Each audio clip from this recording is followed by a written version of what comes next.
कहते हैं आवश्यकता ही आविष्कार की जननी होती है और इस तरह की अनगिनत तस्वीरें बिहार के अलग अलग जिलों से खासकर बाढ़ प्रभावित क्षेत्रों से सामने आ रही है। अब आप ये सोच रहे होंगे कि ऐसा क्यों, तो बिहार में चचरी पुल का प्रचलन काफी ज्यादा है और जब सरकार की तरफ से किसी तरह की मदद लोगों तक नहीं पहुंचती तो लोग अपनी मेहनत से, अपने जुगाड़ से चचरे पुल का निर्माण करते हैं और उसके सहारे ही जिंदगी का गुजर बसर करते हैं। आवागमन की एक सुगम रास्ते की तैयारी उनकी तरफ से की जाती है और ऐसी ही तस्वीर एक बार फिर से कटिहार से सामने आई है, जहां पर लोग काफी ज्यादा परेशानियों का सामना कर रहे थे। बाढ़ प्रभावित क्षेत्र है, कई जगहों पर नदियां उफान पर हैं, कई इलाके बाढ़ की चपेट में बह चुके हैं, कई लोगों का आशियाना उजड़ चुका है।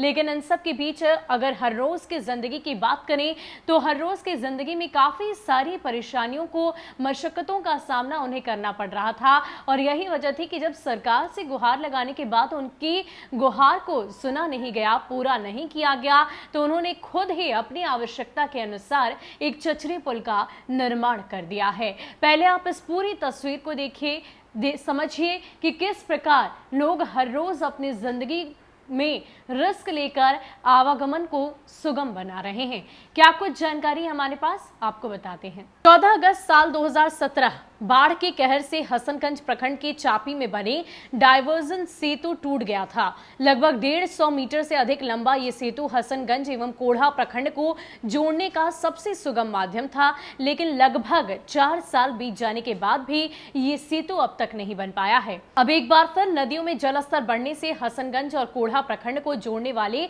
इस स्थान पर लोगों ने अपने खर्च से चचरी पुल निर्माण करवाकर आवागमन को जारी रखा। 2 प्रखंड को जोड़ने वाली ये चचरी पुल किस तरह से इस इलाके के लिए लाइफलाइन है और लोग इससे क्यों आत्मनिर्भर विकास कर रहे हैं, इस पर स्थानीय लोगों ने कहा है कि बार बार जनप्रतिनिधि और प्रशासन से गुहार लगाने के बावजूद उन्हें की गुहार नहीं सुनी जा रही। हालत जस के तस वर्षों से है, इसलिए वैसे तो पुल के नीचे पानी रहता है जिस कारण पूरे साल आवागमन जारी रहता, लेकिन बारिश और बाढ़ से प्रभावित होने के बाद ये इलाका पूरी तरह से आवागमन ठप हो जाता है, जिसके कारण लोगों ने बड़ी रकम खर्च कर यह चचरी पुल मजबूरी में बनाए हैं ताकि 2 प्रखंडों के बीच आवागमन की सुगमता बरकरार रहे। ग्रामीण क्या कुछ कह रहे हैं, किस प्रकार उन्हें परेशानियों का सामना करना पड़ रहा है और कैसे उन्होंने अपनी आवश्यकता को पूरी करने के लिए ये चचरी पुल का निर्माण करवाया है, आप उनसे ही सुनिए। ये जो है 14 अगस्त 2017 को जो है